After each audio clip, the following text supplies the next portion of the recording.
বেশি দিনের না তো, ওই যে 24 থেকে আমাদের এখন কত, হার্ডলি 27। হ্যাঁ বাড়ে নাই তো, সেই যখন 20 বছর বয়স, না ইনফ্যাক্ট সরি 21 থেকে 24, দ্যাট ওয়াজ, আমরা এখন 24-এ আছি। যাত্রাটা শুরু হচ্ছিল শুধু আই গেস জেনেটিক কারণে একটু মনে হয় এগুলো একটু সাদা হয়ে গেছে। না না, এটা মেকআপ, এটা আমি ফ্যাশন করে বিদগ্ধ হওয়ার চেষ্টা করছি। আপনারা একজন আরেকজনের শিল্পী সঙ্গী, এই জীবন যাপনের সূত্রটা কি? ভালোবাসা। দিনের শেষে শিকল ভাই আমার একটা লাইন আছে, একটা জায়গায় বলে, সকালবেলা সাগর রুবাকে বলছে যে আজকে একটা নতুন দিন এবং আমরা বেঁচে আছি। মানে মাঝে মাঝে বেঁচে থাকাটা একটা প্রিভিলেজ মনে হয়, তাই না? মানে আমরা একসাথে, যে আপনি শিল্পী জীবন যেটা বললেন, এটা কিন্তু ভয়ঙ্কর মানে নেগেটিভ দিকও আছে। মানে আপনি দিনে যে ব্যাগেজটা তৈরি করলেন, সেই ব্যাগেজটা নিয়ে যখন বিছানায় শুতে যান, তখন কিন্তু আপনি আপনার সঙ্গীকে খুঁজেন। কিন্তু যখন আপনি শুতে গিয়ে দেখলেন একজন আপনার পার্টনার আছে, মানে যে হয়তো আপনার ডিরেক্টর বা প্রডিউসার, তখন কিন্তু প্রডিউসার ডিরেক্টর ব্যাগেজটাও বিছানায় চলে যায়। তো ওইখান থেকে মুক্তি পাওয়ার জন্য আবার অনেক কিছু টুলস অ্যান্ড টেকনোলজিস ডেভেলপ করতে হয়, চেষ্টা করতে হয় যে ডিকাপল করা, যে ঘরের বাইরে কিভাবে আলাপটা রাখা যায়, কিভাবে বিছানা পর্যন্ত না আসে বা ঘর পর্যন্ত না আসে। তো এইটা একটা মানে এটার মধ্যে প্রাপ্তিও আছে, আবার কিছু অপ্রাপ্তিও আছে। সো আপু, আপনার কাছ থেকে জানতে চাই এই প্রাপ্তি আর অপ্রাপ্তির গল্পটা। অপ্রাপ্তি ডেফিনেটলি আছে, এবং ডেফিনেটলি খালি মানে একসাথে শিল্পী, মানে যেটা আপনি বললেন কি শিল্পসঙ্গী, হ্যাঁ খুবই সুন্দর একটা কথা। মানে এইটাতে অপ্রাপ্তি যেমন আছে, আমার কাছে কেন জানি মনে হয় যে, আমার কাছে মনে হয় যে প্রাপ্তি যোগটা বেশি আসলে। বিকজ হচ্ছে যে একটা জায়গাটা থেকে একটা হয় না যে একটা আত্মার একটা যোগাযোগ তৈরি হয়, যে যোগাযোগটা আসলে সবার ক্ষেত্রে হয়তো ঘটে না।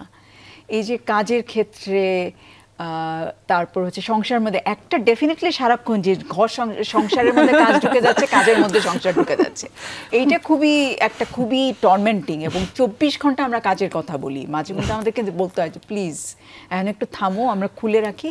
কারণ 24 ঘন্টায় আমরা তো বলছি যে এইটা নিয়ে তাহলে এটা করা যায়, ওটা নিলে ওটা করা যায়, ওটা করতে হবে। কিন্তু অ্যাট দ্য সেম টাইম আমার মনে হয় যে এটার মধ্যে প্রাপ্তিযোগটাই বেশি, আর স্পেশালি যখন ছবিগুলো নিয়ে না অডিয়েন্সের কাছে যাওয়া হয় না, এবং অডিয়েন্সের কাছ থেকে যখন রিয়াকশনগুলো পাওয়া যায়, ওইগুলো আসলে সবচেয়ে বড় প্রাপ্তি সত্যি কথায় বলতে গেলে। মানে এই যে সেদিন যখন স্পেশাল স্ক্রিনিংটা হলো, মানে দ্যাট ওয়াজ রিয়েলি ওয়ান্ডারফুল। মানে যে সবার কাছ থেকে যে আপনি এতদিন ধরে এত কাজ করলেন, এত কিছু করলেন, এবং প্রত্যেকটা কাজের পেছনে তো প্রচুর কষ্ট থাকে আসলে। এই যে আপনি এখানে বসে আছেন, আমরা অনেক কিছু পেছনে ফেলে কিন্তু আপনি এখানে বসে আছেন, আমরা সবাই তাই করি। বাট হচ্ছে যে এই যে যখন ওইটুকু সময়, যে সময়টাকে আপনি এখানে দাঁড়াচ্ছেন, আপনার কাজটাকে ভাগ করে নিতে পারছেন সবার সাথে, ওটাই প্রাপ্তি।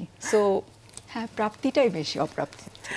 আচ্ছা, বুয়েটের দিনগুলো মনে পড়ে? আমার কথাটাই বলতে চাচ্ছিলাম যে ও যেটা বললো, ওখানে আরেকটা আমাদের একটা প্রিভিলেজও আছে। এখন অনেকেই কিন্তু রিলেশনশিপে অনেক রকম স্ট্রাগল করে, অনেক লেট রিলেশনশিপ হয়, রিলেশনশিপ এখন সিচুয়েশনশিপ হয়, মানে নানান রকম নতুন শব্দ শুনছি। কিন্তু আমাদের একটা অদ্ভুত যোগাযোগ হয়েছে, যেহেতু আমরা খুবই কম বয়সে বিশ্ববিদ্যালয়ে একদম প্রথম বর্ষের ছাত্রছাত্রী হিসেবে যখন বুয়েটে ভর্তি হয়েছি স্থাপত্যে, আমরা আর্কিটেকচারে পড়ার সময় থেকে এই আজ পর্যন্ত আমাদের যে জার্নিটা, এই জার্নিটা কিন্তু অনেকটা সময় চলে গেছে। এবং এই অনেকটা সময় যাওয়াতে যেটা হয় যে দুজন মানুষ কিন্তু দুটো জায়গায় যদি দুইভাবে বেড়ে ওঠে, তাহলে কিন্তু বয়সের সাথে সাথে, সম্পর্কের বয়সের সাথে সাথে মানুষের মধ্যে একটা দূরত্বও তৈরি হয়। আমরা সেই সুযোগটা পাইনি। আমরা গ্রো করেছি একসাথে, আমরা লড়াই করেছি একসাথে, আমরা হেরেছি একসাথে, আমরা জয় করেছি একসাথে। বাহ, সো এইটা একটা বিশাল প্রাপ্তি। আচ্ছা আপু, এই জার্নিটা আসলে কত বছরের এক্স্যাক্টলি? এটা বললে তো হয়ে যাবে, এটা তো গুমর ফাঁস হয়ে যাবে, তখন তো যোগ করে করে বয়সটা যোগ করে বয়স বের করে ফেলে, এটা বলা যাবে না। বেশি দিনের না তো, ওই যে 24 থেকে আমাদের এখন কত, হার্ডলি 27। হ্যাঁ বাড়ে নাই তো, সেই যখন 20 বছর বয়স, না ইনফ্যাক্ট সরি 21 থেকে 24, দ্যাট ওয়াজ, আমরা এখন 24-এ আছি। যাত্রাটা শুরু হচ্ছিল শুধু আই গেস জেনেটিক কারণে একটু মনে হয় এগুলো একটু সাদা হয়ে গেছে। না না, এটা মেকআপ, এটা আমি ফ্যাশন করে বিদগ্ধ হওয়ার চেষ্টা করছি। এটা কি আপু আপনাকে বলেছে যে না আপনাকে একটু ভালো লাগবে? আমার এক বন্ধু বলছে, সে বিশ্বাস করে না এগুলো সত্যি, বলছে তুমি নিশ্চয়ই রং করছো। তো এখন আমি লোকজন জিজ্ঞেস করলে আমি রং করছি। অবশ্যই 24 বছরে কারো কেন এটা হবে?